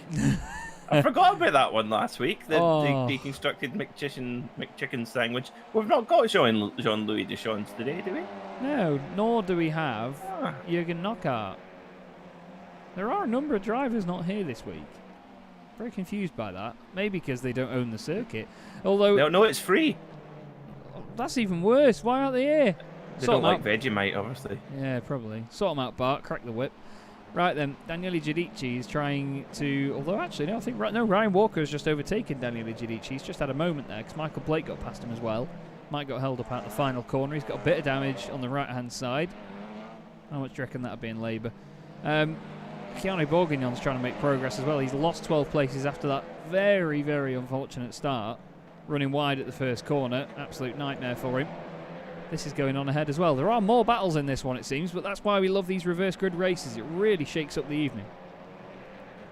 It does, yeah. I have to say I'll do like the reverse grid races. You do see the drivers have to come up with something a little bit different. There's a little bit more peril involved as well. But I tell you what, Corentin Guinness and Roman Botler have done a super job of getting their way through clean, and they're now up into the fringes of the podium. And Bram Class out in the lead, lapping very, very strong. Of course, Bram not even in the top class. He's in the consistency class rather than precision. And I tell you what, he looks very comfy out there in the race lead. Yeah, he is indeed. 2.7 seconds to the good over Miguel Freitas. Ryan Walker and Michael Blake have just swapped round. Michael Blake getting through, and now, I was going to say, if it wasn't for Bram Class having that reverse grid pole, Michael Blake would be leading the consistency class here, and that's a great turnaround considering that he had a qualifying ban as well, isn't it? Well, there is a saying, and it's if my granddad had something, he'd be my grandma, but it's not fit for broadcast. Or it's basically another way of saying if buts and maybes. Yes, that's fair enough. Or as Gino D'Acampo famously said, if his grandmother had wheels, she'd have been a bike. But Miguel Freitas... That's a much more polite version of the one I was thinking of. Oh, look at that. Guinness squeezes down the inside of Freitas to the final corner. Now, Freitas on the outside, you would think, gets the run there, but no. Corentin Guinness up into second. Not even at the halfway point yet. He's got to gain 2.7 seconds on Bram Class, but I think with Freitas attacking him, that's going to be a very tall order for him. Through turn one they go. Look at that. Great awareness from Roman Botler as well. Oh, there's contact, and Freitas has pushed him off. He has the decency to wait for him, which is very fair. Hats off to Freitas. I was literally about to... Oh, Corentin not pleased with that, though. That was a little bit naughty, that. I don't know if you saw that, but I certainly did. Was that a Juan Pablo Montoya brake check by any chance? That was very much a brake check. Oh, see, Miguel just gives it a tap of the throttle. There's not really anything in that, to be fair. But then, I'm sorry to incriminate you, Corentin, but you don't need to be doing that, mate. You don't need to be doing that. I mean, Michael Blake... That's Blake... like what you do when you come out of the car, when you car wash. That's very true, yeah. Very wee true. Brake check. Oh, yep. Pads are still together. Good. I do have to not to incriminate Michael, because at the end of the day, you know, he served his penalty from last week, but we saw a similar situation last week where Michael admitted to, you know, braking early to try and hold somebody up. You don't brake in front of somebody like that, you know. I mean, Corentin's better than that in my opinion. He's been very, very quick all season, very consistent, easily a deserving champion, but you don't need to be getting yourself into that. Also, if you go around the outside at the sweeper at turn 1 at Oran Park, you are taking your chances, to be fair, as well. Yeah, totally. You cannot... Oh, that is... Oh, dearie me. Mark Woodhouse. Honestly, again, the man that if he had no bad luck, he wouldn't have any luck at all. The front end hanging off the Audi. I do like how that works. iRacing have done a good job of that, to be fair to them. But that was a big, big off for Mark Woodhouse. How did he do it? What do you reckon? Bit of grass on the outside? Well, let's see. Oh, just too much speed. He carries it off. It's so hard to judge there. It's incredible how many drivers have gone off there, but not a surprise either. It's just, you really are threading the eye of the needle through there, and if you take it too steady, you're just throwing away so much time. So, Roman Botler now, so the triple is probably off for Corentin Guinness. I say probably because you never know with our resident Laurent Aiello. But Roman Botler up into second, but 0.6 of a second quicker than Bram Class. So this is going to be a thriller, watching Botler and Hussein running down Class, but A, can they catch him, and B, can they get by him? Well, we know the famous phrase about catching being one thing and overtaking quite another by our very own, apparently, Graham Walker, should I say, Graham Murray Walker. Thank you very much, by the way, for the the audiobook, Peter, but the first 10 minutes broke my heart when I found out that Murray Walker isn't technically called Murray Walker. He's Graham Murray Walker. It was very intriguing. But yeah. What a life Have he's you been led. enjoying the Murray Walker audiobook? I've made it probably about a quarter of the way through, because I've only ever listened to it on short car journeys, because I've always got something playing in my ear when I'm working through the day. But honestly, what a life that man has led. I mean, the whole thing with the army and tanks and, just phenomenal. I'd only just got to the point where he'd started commentating, so I thought, right, I'm going to save the juicy bit for next time round. But the way he describes everything, you know, with the talent that man has as a commentator and as a gentleman that gives us descriptive wording over the pictures that we can all see, you know, he's just a genius, and it's such a joy to listen to. So, yeah, I'm very grateful for that. Thank you, by the way. If you haven't listened to it, everybody, please do go and listen to Murray Walker's. It's his autobiography that he reads himself, the audiobook version of, unless I'm much mistaken, isn't it? That's correct. It's, yes, is the it is, and I love the stories of him as an advertising executive, and he's like, Opal fruits makes your mouth water. Just the fact that Murray Walker came up with that, it's just brilliant, isn't it? It's just awesome. He really is a hero. And the fact that, you know, not many people know this about him, but he didn't actually do full-time commentary until he was 65 years old. He didn't actually have a full-time commentary career. Yeah, he retired when he was 65 to do full-time commentary. It's just amazing. Absolutely amazing. And, Dave Crozier, this commentary is brought to you by Audible. I think Peter and I will probably do an audiobook before the end of the year, so watch this space. Oh, God. I'm joking. Nobody wants that, do they? We actually could. The stereotypes of the British highways. Right.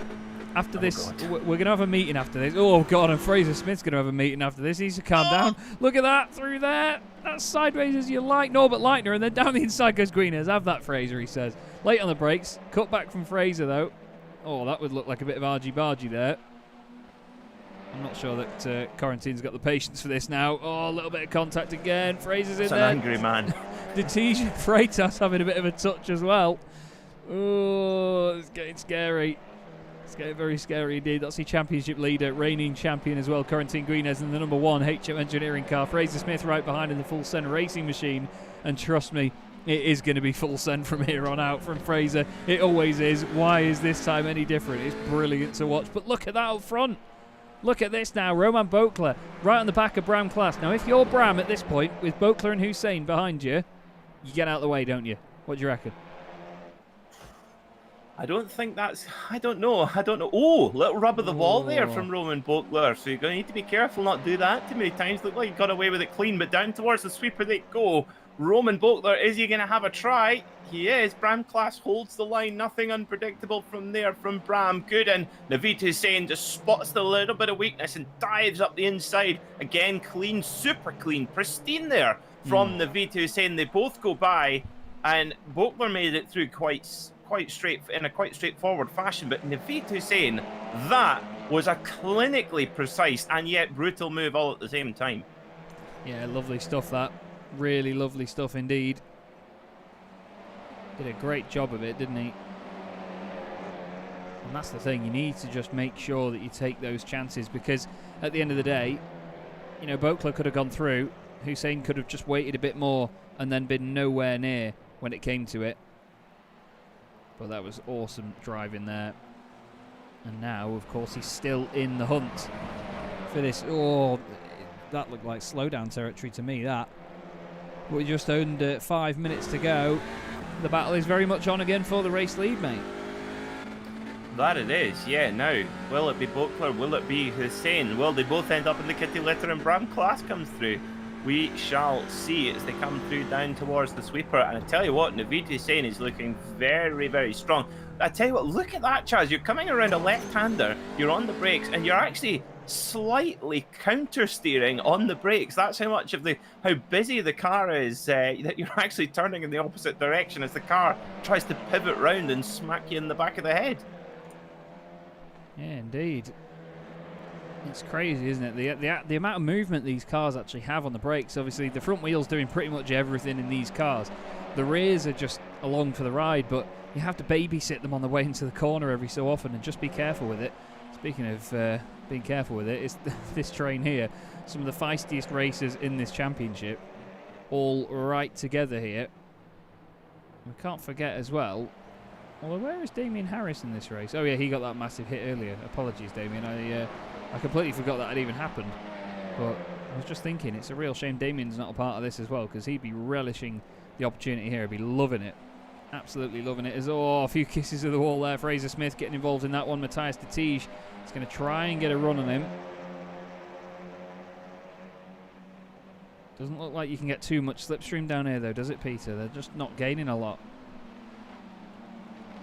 No, there's just not enough time really by the looks of things to get that move set up. But this is an interesting one here with Fraser Smith just ahead of Matthias de Tige in the 37 car. Now, Norbert Leitner has actually got by Fraser Smith, so that sort of puts him as a little bit of a diplomat in the battle between Fraser Smith and Corentin Guines, because don't forget, less than a week ago in a TCR event, Fraser Smith was leading into the final corner here at Oran Park, and Guines took them both into the wall. So that and I can assure you that will be in the mind of both of them. So maybe a Norbert Leitner providing the diplomatic role there might be good, but no diplomacy going on here. Roman Bokler and Naveed Hussain, they are playing for keeps. Yep, that is it. It's all well and good having championship points on the table, but having more points and bragging rights to go with it, why would you not want that? Naveed Hussain to the inside, dives to the right just to get out of that fake there on the back of Bokler. He got so close to the edge of the circuit. Naveed Hussain actually gets his nose down the inside. I think Bokler might have got out of it at the risk of losing out. Oh, Norbert Leitner's lost 2 spots and more than that. What has happened there? Fraser Smith and Norbert Leitner both getting very close. Norbert into turn 1. Oh, both of them were very late on the brakes. Tiniest bit of contact. Norbert got away with that there, I think. Yeah, I think so. That he did. Well, we're going to be the final lap when we go over the stripe next time around.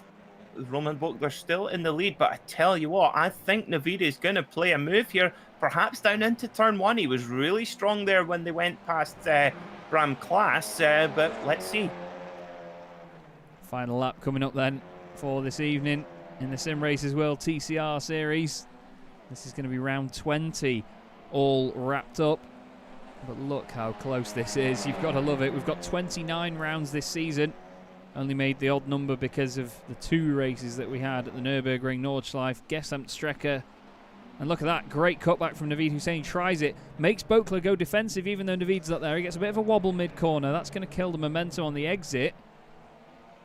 Oh, still, this is such a great chase from Naveed Hussain. So close. He's really pushing hard here. But I just think this isn't really the circuit where you can get an easy overtake. It needs to be pretty much down into turn 1 or a really late move down the inside into the final corner, but I think that's too risky to try it now, especially when you're in second place. You've got Corentin Guines behind you. Naveed Hussain with an unbelievable save there as he clips the grass. He's certainly using all the circuit. Bit of curb on the right, get it turned into left. You can hear the understeer, you can feel the understeer. It looks to me like Roman Bokler has got this in the bag. 2 corners to go, there's one of them. Hard on the brakes, final corner, pitch it up the hill. The grip comes to you. Lovely stuff. Avoid the wall and put your hands together, everybody. Roman Bokler means that HM Engineering have 3 wins out of 3 tonight. Great night for Naveed Hussain and Corentin Guines as well. Bram Klaas wins the consistency class. Michael Blake is going to be second in that one. That's a really good performance over the course of the evening. Bearing in mind he had a qualifying ban as well. Smashing stuff by Michael. And 3 out of 3, Peter, for Ryan Walker in the Academy class. What a good evening for him. A superb evening's work for Ryan Walker in the 555. Very impressive indeed. Danny Fenning coming in with his teammate Daniele. Oh no, Paul Godden. Where is Guidici? Guidici a couple of further places further back. There he is. A little bit of a smashed up Audi. Yeah, there's a wing mirror missing on the right. Bent in boot at the back of it as well. But this circuit has not disappointed at all, has it? This has been really exciting to watch. I've enjoyed this one. It may not have had the most overtakes in the world, but the interest in racing, as I said just yesterday night on a different championship, the the racing doesn't always have to be filled with overtakes. You know, it's the chase, it's the interesting moments that come with it, isn't it? And the different pace that you get. This combination has definitely worked tonight. I'm really, really hoping we get to see this again. Indeed, yeah, I think it certainly works for this car. I think the drivers will have enjoyed it because you're having to, you're really demanding a lot of your technical skills. There's a lot of slower corners, sort of third gear in this car.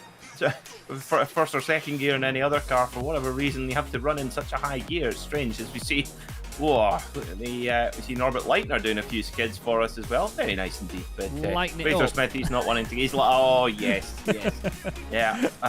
You're just hungry for another fun. Oh, right.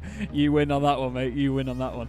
Roman Bokler takes the third win of the night for HM Engineering, after his teammate Corentin Guinez wins the other two. Naveed Hussein, fantastic stuff from him tonight. Second place in that third race. Corentin Guinez finishes third, so another trio of podiums. Bram Class, brilliant drive from him there. He really, really did a strong performance to keep those championship points on the board. Fraser Smith was fifth, ahead of Miguel Freitas and Norbert Leitner. Matthias de Tige, Anton Dupin and Keanu Bourguignon round out your top 10. Michael Blake, second in consistency class, with Ryan Walker winning the academy class ahead of Niles de Kuiper. Then it's Scott Malcolm in 14th, ahead of Ben Hicks and Scott Angelo, with Anders Lely-Jordet and Danny Fenning just behind. Paul Godden was 19th, Craig Schill rounds out your top 20. And then Matthew Crisp was 21st. We didn't really see much of Crispy this evening, unfortunately. Daniele Giudici 22nd, and Ashley Gafford, the last car on the lead lap. The attrition rate shows, though. Mark Woodhouse, Matt Sporg Anderson, Rob Jackson, Damien Harris, Jessica Myers, Ollie Peacock, and PJ Claysons all involved in incidents in that final race there, Peter. They certainly probably wanted more out of this evening than that. They really deserved it anyway. Yeah, sometimes there wasn't a lot of justice tonight. There was some real pile-ups in the mid-pack. The guys out front were remarkably well behaved, I have to say, on the most part. But yeah, it just shows you that in this series, if you don't qualify well, if you don't really hook it up in that short sort of 15-minute session, you leave yourself a heck of a lot of work to do, and you leave yourself very much at risk of being caught up in someone else's incident. Yeah, that's it. You need to just have your wits about you, play it safe, and be as careful as you can. As we look back at the start in slow motion. So Matthew Crisp went off in this one. So too did Keanu Bourguignon just in front of him. Keanu managed to still finish 10th, but I think it was Matthew Crisp, the one that really lost out. We'll play it forward a bit so it speeds up, so we're not sitting here forever, just before we do the driver interviews. But you'll see Bourguignon's gone off way ahead of it. It's actually Ollie Peacock, isn't it, that loses out, and then he hits Matthew Crisp as he comes back on. I think maybe Crispy might have got some damage off that. It's a big old hit as well to Ollie Peacock's car. Because, yeah, look, Crisp still makes the corner, so it must have just been damage that he had from that really took him out of the race. That's very, very unfortunate for Matthew Crisp, because, yeah, but some part of me thinks that he went off. I think it was just the fact he was associated, really, is what sort of gave him the idea that he was essentially guilty of making a mistake. We are joined in the commentary box, though, by none other than Paul Godden, although, Cool Dude 7110, Matthew Crisp in the YouTube chat. Love the username, mate. You cool dude indeed. Has just said he got a meatball flag, so there you go. But we are joined by the wonderful Paul Godden of Sim Stickers. Paul, that was... it looked entertaining. I mean, we've just been saying then there wasn't all the overtaking in the world, but that looked tough but still fun. Yeah, it was a really great fun evening. The track combo, when you first get on it, you don't think it's going to be that great to drive, but after you put a few hours in and get the practice going, it's a really fun combo, and the car it actually quite suited around here. There's not many amazing overtaking spots, but there are a couple if you get a good run on people. So yeah, it was good. It was I just struggled a bit for pace really at the beginning in race 1 and tried to keep it clean. Had a couple of incidents in race 2 that obviously ended my race in the end, and then in race 3 I just completely reset and just kept trying to keep clean and ended up I think 19th or 20th. So yeah, I was pleased with the end result in the end. Yeah, well, it's one of the tracks where, I mean, the attrition rate in that final race was higher than what we were expecting, but you've got to be in it to win it in this championship. We know that by now. I've been saying that a lot all night, to be fair. But it certainly looked like one of those tracks where you just had to be so careful lap after lap not to get caught up in not just your own incidents, but other people's as well. Is that true? Yeah, one mistake and that was it. You lost 4 or 5 places instantly. And if you could keep it out of the barrier, the damage didn't seem to do much either. In race 1, I think it was, I lost my braking point into turn 1, which is quite a tricky corner when the brakes are quite cold, and hit the tyre wall, and I threw the handbrake on, so I went into it sideways rather than forwards. I didn't want to get any engine damage, and that didn't affect me too much, but I noticed some of the other cars had front end damage, and they were really slow down the main straight. You could just pull straight past them. So but yeah, it was a fun track actually. So I don't know what happened in race 3. I need to watch it back. All I saw was cars everywhere on lap 1, and then when we come down the straight, there was just a big puff of smoke and cars going everywhere, and the track opened up for me and I had a nice clean run through. So yeah, I need to watch it back and see actually what happened. Well, a lot happened, I can tell you that. Some of the chases that we got to see throughout that one were very entertaining. When the track was first announced, though, I mean, before you even got the car on the track, did you have any previous knowledge or experience of this one? I've only ever run around here once in an official race, about 3 years ago maybe, and that was it.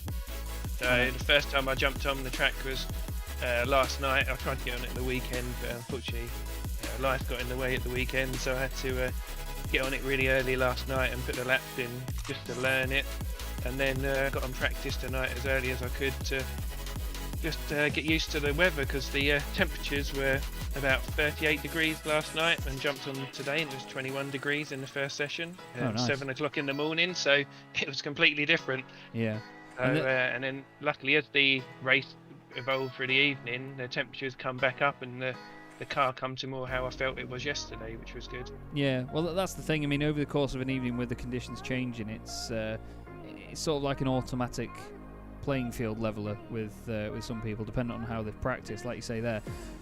Interesting to say that obviously the temperatures were very low compared to what you were used to early on, because while people would hear that and think, oh great, more grip, it completely throws off your turning for a lot of corners. I mean, that first kink, for example, if you're going through there and you've got a lot more grip than you had before, you're going to cut that and potentially get a slowdown, aren't you, if it's lower than what you're used to? Yeah, or you cut it as I found out and hit the grass, and you think I can brake on the grass a little bit, and next lap, bang, it goes round on you, and you're just a passenger and hoping to make turn 2, I take it probably is, and just keep the power on and hope the car comes around, and because as soon as if you pull the handbrake up to bring it around more, you get even more, I think 2x for being out of control, unfortunately.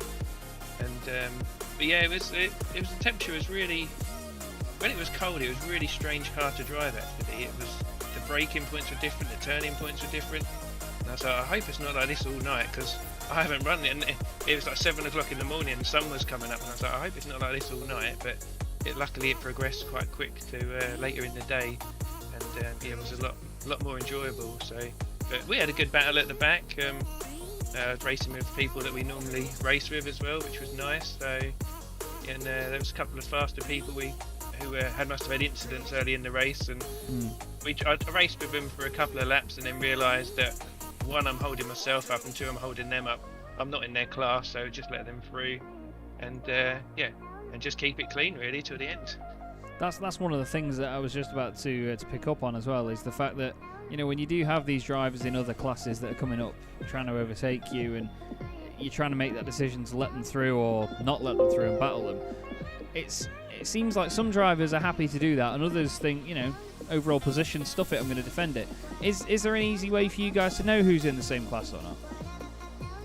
Normally there is. I normally have a spotter, but tonight I didn't have a spotter, unfortunately.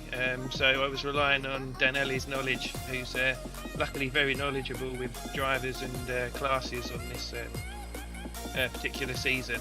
So because we're in a chat together, I can ask him as we're driving around who I should be battling with and who shouldn't. So I'm really grateful for Danelli for helping us out. It's a lot easier when you've got a spotter. And I do find it easier in other series where we have different numbers. Yeah, it's something that I think is very helpful, and would actually be quite helpful in this one as well, so you know who's in your class. And because sometimes you can have a really great battle with your class, you might be a second, 2 seconds a lap slower at some tracks, but you're battling with the people that are in your class at the back of the field and at a similar level to you, and we're all learning together and we all make mistakes together as well. So there's no point holding a quicker driver up who may have had an incident, because he's got his own race to do. And if, like, I know some of them have a lot of different braking points to what we do. I noticed, I think I was racing with Craig tonight and he was doing really well. He's been going really well around here this week, and turn 1 I was behind him.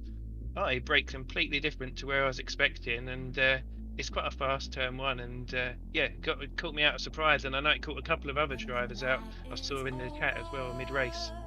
But that's just his braking point, and you have to learn that other people have different braking points and different lines, and you have to adapt to it as quickly as you can, because although they're a little bit slower or a little bit faster, you still have to give them respect.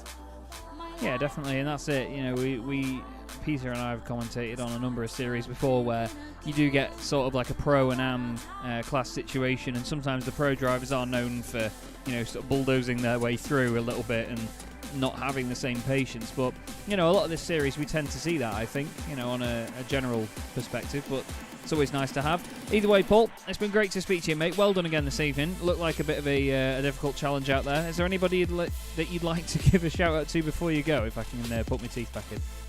Yeah, I'd like to shout out to obviously yourself and Peter for doing the broadcast and Thank you. the commentary. It's great to watch back, and Thanks very much. you catch all the action, not just the quick guys. You catch the people throughout the field, which I think they appreciate as well, because some commentators only commentate on what's up the front, but obviously we're all in the series together, and I think it shows other people that may be looking at joining into the series that they can come in, they can get some airtime, and also they can have a great race at the back of the field as well as they can at the front. I mean, I would love to be at the front, but that's going to take time for me to get there. Secondly, I'd like to thank Bart for all the hard work he puts in to organising the league. I know it's going to be quite a tough one for him, with obviously everything else he does for SRW. Obviously SRW for putting it on, and finally for my teammates Danny and Danelli tonight for giving us the support where needed, and letting us know what's going on circuit, and just having fun really. Awesome stuff. Well, very good to speak to you again, Paul. Thanks very much for joining us, and hopefully we'll get to speak to you again next time round, mate. Yeah, no worries. Catch you later, man. Cheers, mate. Cheers, bye. Great guy, really great guy, Paul Godden, and well, he did mention his teammate there, Daniele Giudici, the happiest man in sim racing, as we call him. Joined us in the box. Daniele, that was dependent on your previous experience of this track, some would call that a baptism of fire tonight. That was certainly a lively one. Yeah, I've never been to a cardrome before. It's like that. It was funny. That was the first time racing it here, and I would say race 1 and 2 really nice, and race 3 my usual bad luck. Had a random Daniel Oran Harris from the wall, and then little contact with Keanu. Part of the game, we can't do anything. That's it. Yeah, that's the thing. It's a very, very competitive series. Everybody is so close up and down the order on pace that you can never really escape things like that, can you? You know, if something is happening around you, no matter where you are in the grid, you tend to get caught up in it at some point in the season, don't you? I think everyone has, in that respect, everybody has a very similar amount of luck, don't they? Yeah, I agree with you. And this time is me, next time will be someone else. And consider my recent period, I'm just used to bad luck, so no matter what. Well, hopefully that changes, mate. Hopefully that. Yeah, I think so. Hopefully it gets better. A month, and there's a big change in me. So after that, I hope the bad luck goes away. Well, fingers crossed, mate. I mean, you've taken on what I would usually call the Brian Loynes role of the Sim Stickers cars in having very bright yellow wheels. Is that something that Brian told you to do, or did you pick those yourself? No, that's my favorite color is lime green. Yes, they are more green than yellow, actually. We're just getting a good look at them now. It's the classic Aston Martin acid green. Oh yes. Kind of feel. Yeah. So I love that. I love that combo with the petroleum blue or the green, and So when we had to choose the accent to say, that's mine, I love it. And with this car, works perfectly. Also works well with the bore, so I'm happy with it. Well, yeah, to be fair, Peter thought that it was your face on the back of the car earlier, but then... Well, it's fine. I haven't been on a hairdresser for a while due to COVID, but that's another statement for that. I know I have really, really long hairs at the moment, but not that much. As long as you don't smell as bad, it's all good, mate. No, come on. If you haven't tried boar with spaghetti, they're amazing. I've not, actually. That sounds interesting. That's a typical Tuscany dish. Yeah, you have to try it. Yeah, that's going on the list, that is. I like the sound of that. Go for it. In fairness, we've gone from one narrow, twisty, undulating track to another, really. We're going to Zolder next time round. What do you make of that place? I don't know. I'm going to see. I've never raced there with the TCR. I raced in other classes, so that should be all right. And I'm hoping to do like the stick against the Germans and get a really nice overtake on the downhill. Well, fingers crossed you can do just that, Daniel. Anybody you want to give a shout out to before you go, mate?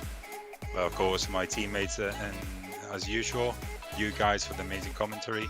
Bart for all he does for the league, and now I'm trying to help him out, taking part of his roles out, so try to support him. And in general, everybody for always been racing all together, learning, and we're having a better experience now. So that's something really, really positive to take on. Brilliant stuff. Well, great to speak to you as ever, Daniel. Thank you very much for joining us, mate. You guys, catch you later. I look forward to seeing the bad luck turn around, mate. We'll see you soon.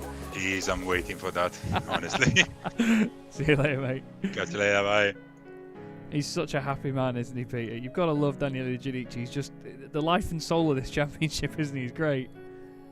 I think that they should be after the 6 o'clock news instead of the daily briefings that we've been getting from politicians both north and south of the borders. I think they should have the Daniele Guidici positivity briefing. Yes. Just 10 minutes of listening to Daniele explain that it's not that bad after all. Yeah, no, definitely. I'm all for that, to be fair. That would be really what the doctor ordered, you could say. So, to round up this evening then, HM Engineering, 3 more wins on the board. 1 from the source of Romain Beauclerc, and then of course Corentin Guinez getting another 2 to extend his championship fight. We are now 9 rounds, 3 race meetings away from the end of the championship. Can anybody stop Corentin Guinez? Corentin Guinez? Sorry, mate. We'll have to find out, won't we? If you join Peter and I in a week's time, we're going to be at the wonderful Circuit Zolder for another 3 fantastic 20-minute races. But that, unfortunately, is all we have time for this evening. Thank you very much, Peter. As always, plenty of fun reading out millions of stereotypes about different road users in the UK. We'll have to get that audiobook started, or at least a podcast about it. Thank you, everybody at Simracersworld as well, for helping put all of this together. Everyone at Simracersworld TV, league admins, Bart Daleman in particular as well. Absolute hero that man is. Thank you to everybody watching. I've been Chaz Draycott. He's been Peter MacKay. We'll see you in a week. Have a good evening.